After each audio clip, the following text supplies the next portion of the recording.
Un matin singulier, une voix transperce l'Atlantique. Mais s'agit-il simplement d'un appel ou bien de la première étincelle d'une révolution que nul n'aurait osé rêver il y a seulement une décennie? Imaginez un instant.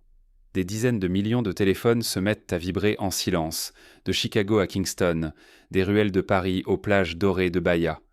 Partout, le même message surgit, inattendu, irrépressible.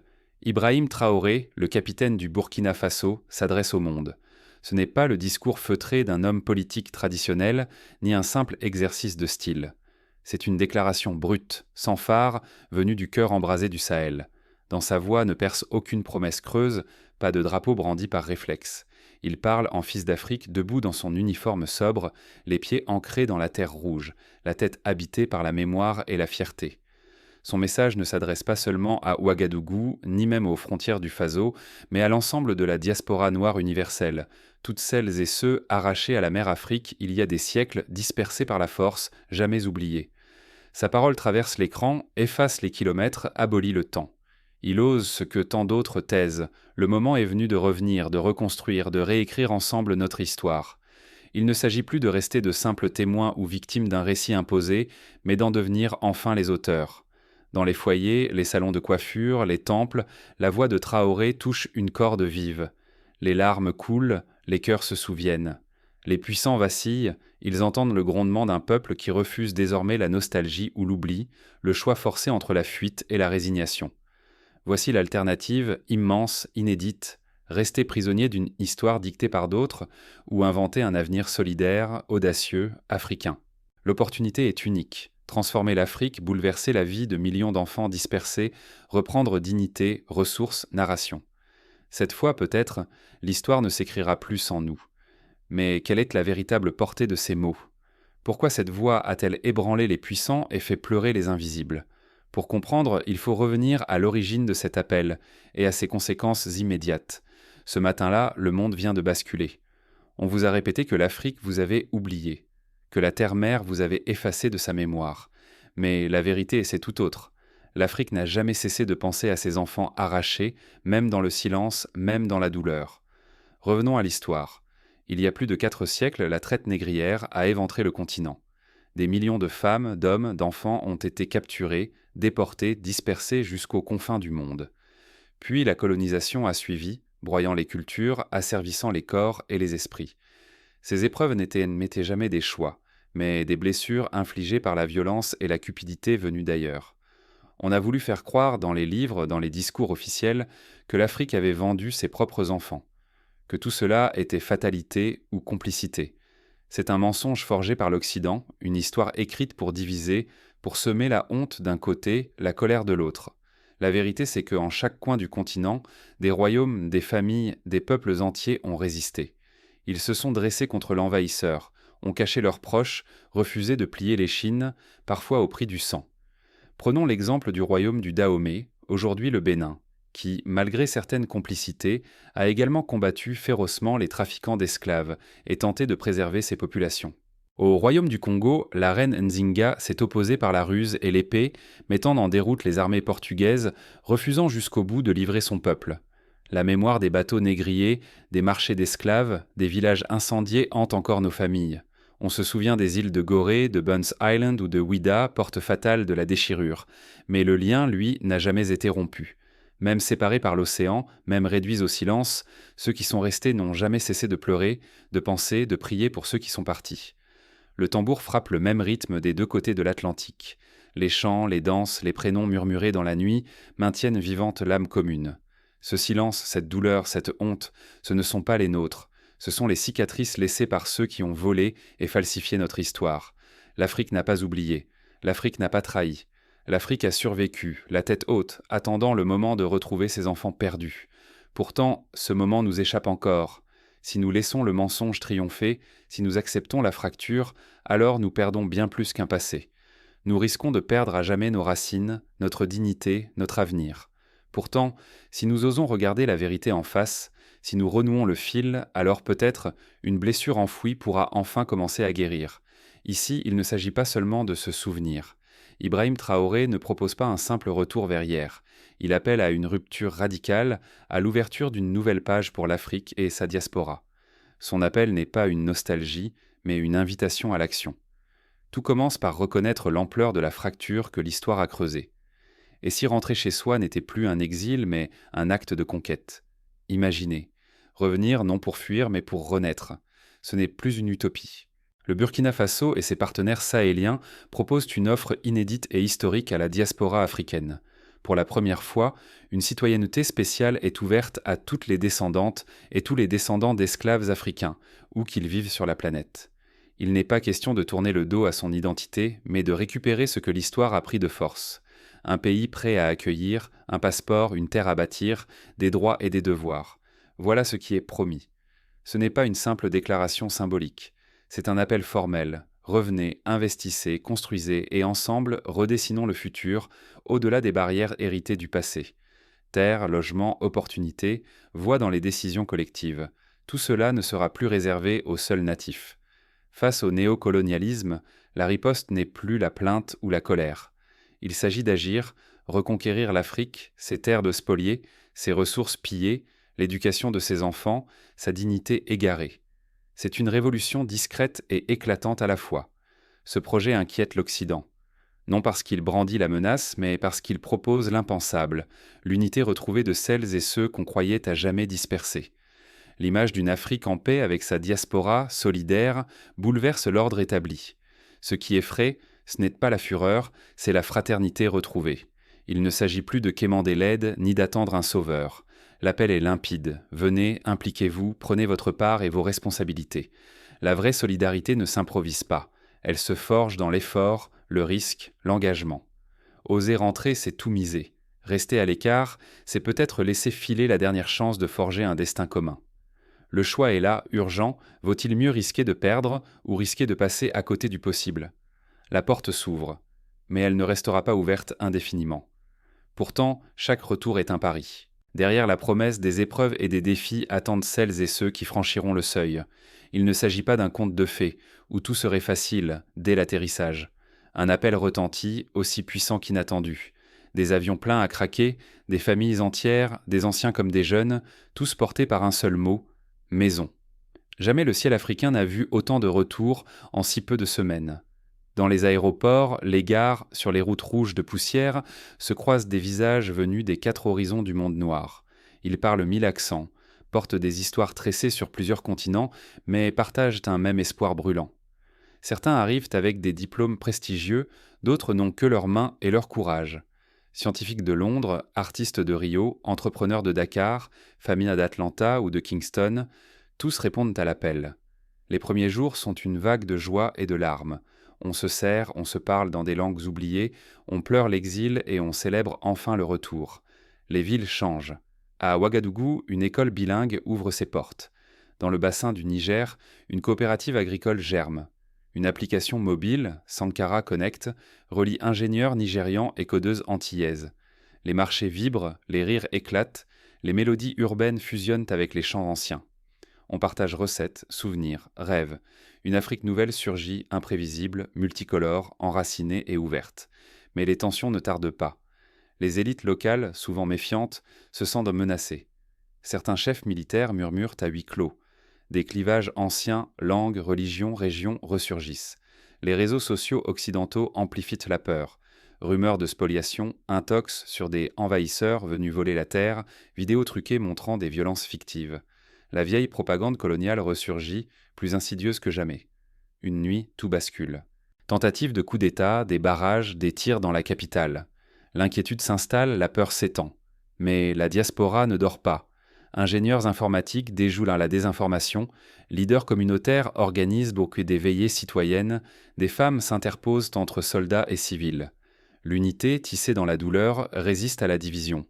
Mama Ruth, doyenne jamaïcaine, cuisine pour les jeunes sur les chantiers. Kojo Bantu, ancien docker de Marseille, enseigne l'autodéfense et la mémoire ouvrière. Le docteur Asha Walker, chirurgienne du Bronx, ouvre une clinique gratuite dans le Sahel. Jamal, poète de Lagos, compose un hymne qui devient la bande-son du renouveau. Chacun dépose sa force, ses blessures et ses rêves dans la construction commune. Sous la pression, un nouveau pacte naît, le Sankara Pacte. Signé au pied d'un vieux baobab, il fonde une assemblée globale noire, ouverte à toutes les voix, anciens et nouveaux venus, du continent et de la diaspora.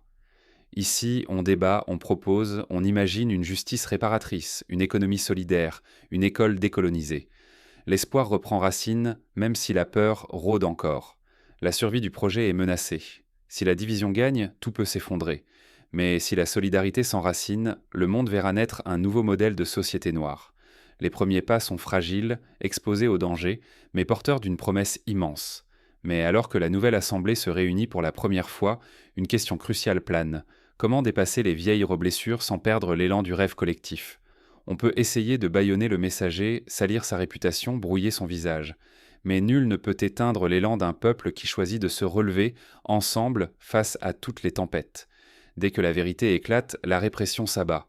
De faux scandales explosent, des vidéos trafiquées envahissent les écrans, des preuves prétendument irréfutables circulent partout. L'ennemi manipule la technologie, images truquées, signatures imitées, documents fabriqués, pour semer le doute, diviser, détourner l'attention du combat authentique. Certains amis s'éloignent, d'autres hésitent. La peur suinte, les rumeurs grondent. Mais au cœur du vacarme, la presse noire indépendante riposte. Elle enquête, expose les artifices, démonte chaque mensonge avec patience. Puis, sans prévenir, Traoré disparaît. Pas un mot, pas une trace. Cette absence foudroie, le combat dépasse l'homme. Il appartient à tout un peuple, à chaque génération, à chaque exilé, à chaque rêveur éveillé. Les menaces se multiplient, embargo économique, blocus, avertissement d'invasion étrangère. Pourtant, la société civile, au pays comme dans la diaspora, refuse de ployer. On s'auto-organise. Des réseaux clandestins s'échafaudent, le savoir se diffuse, les ressources se partagent. Des écoles improvisées fleurissent pendant les quartiers. Des dispensaires de fortune apparaissent, bricolés avec les moyens du bord. Les terres sont travaillées ensemble, l'agriculture reprend, les arts et la musique deviennent boucliers d'espoir et refuge pour l'âme. L'armée étrangère s'approche. Mais dans les rues, femmes, enfants, hommes de tous âges se dressent. À main nue, ils forment des chaînes humaines, bloquant l'avancée sans jamais répondre à la violence. Le monde regarde, stupéfait. La force d'un peuple uni fait reculer la peur et les fusils. Dans un ultime message clandestin, la voix de Traoré résonne. La libération n'est pas un cadeau, c'est un choix. Chaque peuple, chaque génération doit décider, subir ou construire. Rien n'est acquis. Il serait si facile de lâcher prise, de croire que tout est perdu. Mais ceux qui refusent la résignation deviennent auteurs de leur histoire, envers et contre tout. Alors que la tension atteint son comble, une nouvelle génération se lève, portée par l'écho du discours de Traoré. La suite dépendra de leur capacité à s'unir et à tenir bon. L'histoire ne s'écrit jamais sans ses témoins ni ses acteurs. Devant vous, une question brûle. Que ferez-vous de l'appel ? Depuis des siècles, l'Afrique attend, qu'on lui rende justice, qu'on pense ses blessures, que ses enfants se retrouvent. Mais l'attente est une geôle. Aujourd'hui, par la voix du capitaine Traoré, le continent ne demande plus. Il se lève, il tend la main à ses filles et ses fils, que vous viviez à New York, Londres, Paris, Montréal, Bamako ou Johannesburg. Voici venu un choix décisif. Rester spectateur ou redevenir auteur de votre propre histoire. Ce n'est pas un choix intime seulement. Il engage l'avenir de millions de vies, d'enfants à naître, de parents lassés, d'ancêtres dont la trace a traversé mer et siècles. Refuser, c'est trahir la promesse de Sankara, de Lumumba, de Nani, d'Ida B. Wells, de tous ceux qui ont tenu tête à l'oppression. Reprendre la main, c'est cesser de mendier reconnaissance ou pitié. C'est décider, ici et maintenant, de ne plus attendre la permission d'exister, d'innover, de rêver. C'est comprendre que là où vous vivez, chaque talent, chaque sourire, chaque réussite peut devenir une pierre dans la fondation d'une Afrique nouvelle, sur ces terres ou dans la diaspora. La décision vous appartient. Certains choisiront le retour physique, franchissant la porte que Traoré et ses alliés ont ouverte. Citoyenneté, terre, droit collectif à rêver. D'autres resteront, mais bâtiront des ponts, par l'entrepreneuriat, l'éducation, la technologie, la culture, la solidarité. Le risque, elle est immense. Continuer à attendre, c'est laisser d'autres écrire notre destin, exploiter nos terres, nos rêves, nos esprits. C'est subir encore la fuite des cerveaux, voir nos enfants grandir dans la honte ou l'ignorance de soi. Mais répondre à l'appel, c'est honorer la mémoire, transmettre un héritage de courage, de dignité, d'audace. Ce choix ne dépend ni de l'âge, ni du diplôme, ni de la fortune. Il dépend de la volonté de ne plus plier, car l'Afrique n'est pas une victime éternelle. Elle est une force qui s'éveille partout où vivent ses enfants. Alors que déciderez-vous? Entrez enfin dans l'histoire ou la regardez défiler sans agir? N'attendez ni la permission ni le salut. L'Afrique attend, mais elle n'attendra pas toujours. Il est temps de reprendre la plume, de bâtir la maison commune. Là où vous êtes, commencez. En famille, entre amis, dans vos communautés, allumez le feu du retour, concret ou symbolique. La chaîne est rompue, la porte ouverte, le flambeau tendu. Ce n'est plus une utopie, c'est une urgence. Pour vous, pour vos enfants, pour les enfants de vos enfants. Vous tenez entre vos mains la possibilité de rendre au nom Afrique sa grandeur, son sens, sa lumière. Pour comprendre la portée de cette invitation, il convient de s'arrêter sur des exemples concrets d'unités retrouvées dans l'histoire. Regardez Haïti, première république noire indépendante qui, il y a plus de 2 siècles, a porté l'espoir de millions d'opprimés partout dans le monde. Ou encore les mouvements panafricains des années 60, portés par Kwame Nkrumah, qui rêvèrent déjà d'une Afrique unie, puissante, solidaire, affranchie des frontières coloniales. Imaginez si, dans chaque pays d'Afrique, une université ouvrait ses portes à la diaspora, offrant des filières adaptées et des bourses réservées. Imaginez des villages entiers, bâtis main dans la main par les nouveaux venus et les anciens habitants, partageant tradition et technologie. À Accra, une équipe d'ingénieurs sénégalais et de créatifs américains de la diaspora ont récemment construit une centrale solaire communautaire, alimentant gratuitement les écoles et les dispensaires du quartier. Dans les Caraïbes, une fondation lancée par des descendants d'esclaves guyanais investit dans la reforestation de la savane burkinabé, créant ainsi des emplois locaux et restaurant la biodiversité. À Lagos, un festival annuel réunit désormais les diasporas du Brésil, de Cuba, de Trinidad et du Cap-Vert, célébrant les langues créoles et les musiques fusionnées. Mais l'histoire offre aussi des mises en garde. Les retours massifs vers la terre promise ont parfois rencontré des obstacles. On pense aux difficultés d'intégration rencontrées par les Afro-Américains en retour au Libéria au XIXe siècle, ou aux tensions entre anciens et nouveaux venus lors de la création de la Sierra Leone. L'histoire le prouve. La réussite d'un tel projet dépend de la capacité à dialoguer, à guérir, à inventer un vivre ensemble inédit. C'est pourquoi il est crucial de poser les premiers jalons d'un processus de réparation.